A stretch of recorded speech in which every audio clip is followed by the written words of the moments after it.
Hello everyone, welcome to Noodle Talk. Last two lessons, we learned written method of Chinese characters by 笔画. We also learned characters 1 to 10.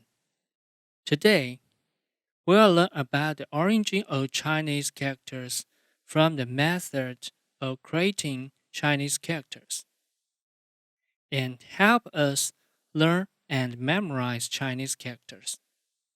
So, how did Chinese characters come about? A long time ago, in order to assist the needs of memorization and social interaction, human beings painted the content they wanted to express on stone walls, animal bones, or tortoise shells. These paintings evolved and became hieroglyphs. Therefore, hieroglyphs and the objects they represent can still see some similarities in shape. Later, in addition to hieroglyphs, other methods of creating characters appeared, such as compound ideographic characters, simple ideographic characters, phonosemantic compound characters, derivative cognate characters, rebus characters. The number of Chinese characters has greatly increased compared to ancient times. But these newly emerged Chinese characters are based on hieroglyphics obtained by combining, subtracting, or adding. Therefore, hieroglyphs are the most basic Chinese characters. Let's look at a few examples to understand what hieroglyphs are. First one, 日, falling tone, means sun in English. Write 树 first, then 横折, then 横, 横. The 横 in the middle is shorter than the lower one, and don't connect with the 横折 on the right. At the initial stage of pictographic writing, this character was represented by a circle. Later, a point or short horizontal line appears in it.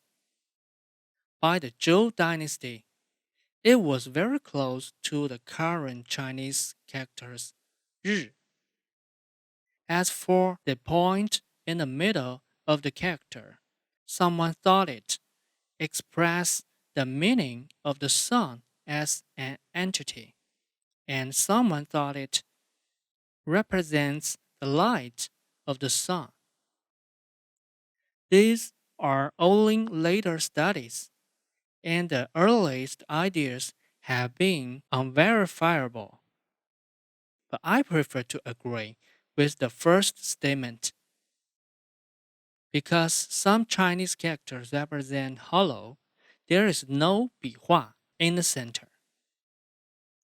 If it represents the rays of the sun, it should be marked on the outside of the circle. In modern Chinese, the sun is represented by 太阳, and it is rarely represented by 日. You can notice the right side of character 阳 is 日. This is the relationship that exists between Chinese characters, especially the relationship between the complex characters and the original hieroglyphs. These two characters do not need to be memorized now. We will learn them in the following lessons. 月, falling tone, means moon in English. Let's check out how to write this character. Know that the two heng in the middle are a bit short. Let's take a look at what this character looked like in ancient times. Initially, it looks like a crescent. Then, a dot appeared in it. By the Zhou dynasty, it was basically like a horizontal moon character. In modern Chinese, the moon is represented by 月亮.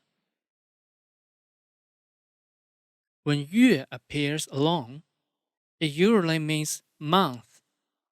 For example, 1月 means January. 12月 means December. And Chinese 12 corresponding to the Arabic numeral is 12. 水 shi wei shui. Keep your tongue retroflex when pronouncing. 水 means water. Know the order of strokes. Write the middle part first, then the both sides. The earliest character is like the meandering flow of water in a river. So, it's a bit curved. In ancient times, 水 refers to all areas with water. It is the collective name for rivers, lakes, and seas. Today, 水 refers to water in daily life. 火 喝 u 我 火 falling rising tone means fire in English. Write both sides first, then the middle. Pay attention. The second stroke, 撇, is very short. The earliest character, like a burning flame. It was split into 4 strokes during the Zhou dynasty, and some flame characteristics were retained. 山 shi an shan. Shan means mountain. Pay attention to write the shu in the middle first. The earliest character for shan is the shape of 3 mountain peaks connected to each other. Why 3? Because the number 3 means a lot in ancient China. Joining 3 peaks here means that there are many peaks.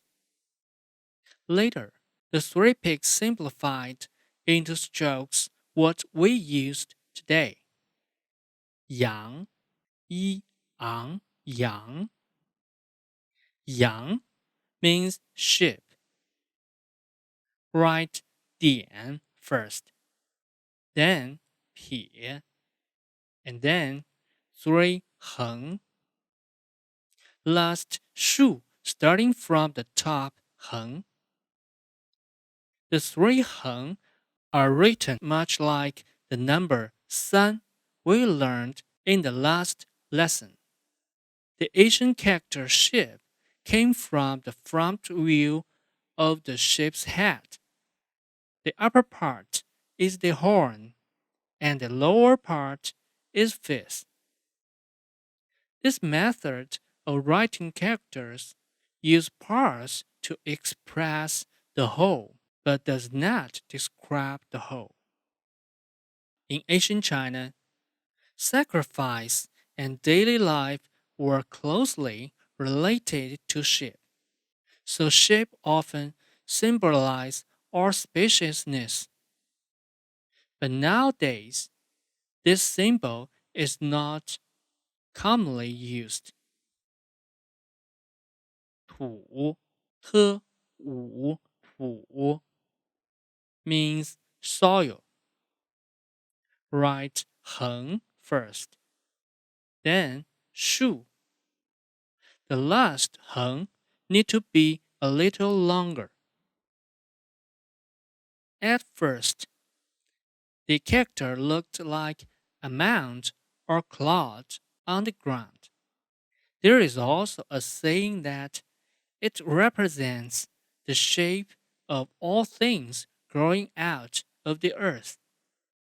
土 is often used in combination with 地, which means land. In a farming society, the land is sacred and the object of sacrifice. It is believed that the earth carries all things and grows all things, especially growing food to feed people. 木 摸 物 木 means wood. Take care to keep your balance when writing. This character is divided from trees. The top is the branch. The bottom is the root. Later, in order to facilitate writing, the upper part was changed to a 横. In ancient times, it meant cheese. When expressing cheese in modern times, add a 树 in front of them to become 树木. When used alone, 木 mostly refers to wood. Today, we learned 8 characters because they are hieroglyphs. You can memorize these Chinese characters according to their shapes. This lesson is mainly to learn a method of memorizing Chinese characters. Using this method, you will be able to memorize more Chinese characters in the future. Font used in our video is regular script. In addition, Asian Chinese characters also have different fonts such as semi-cursive script, cursive script, and clerical script. Modern input methods mostly use common fonts such as sans serif font and Song font. These different fonts look slightly different. We use regular scripts in our lessons. Each stroke of this font is clear and better able to express the structure of Chinese characters, suitable for writing practice. But you are not necessarily limited to this font. Alright, that's it for today. Thank you for watching. See you. Bye bye.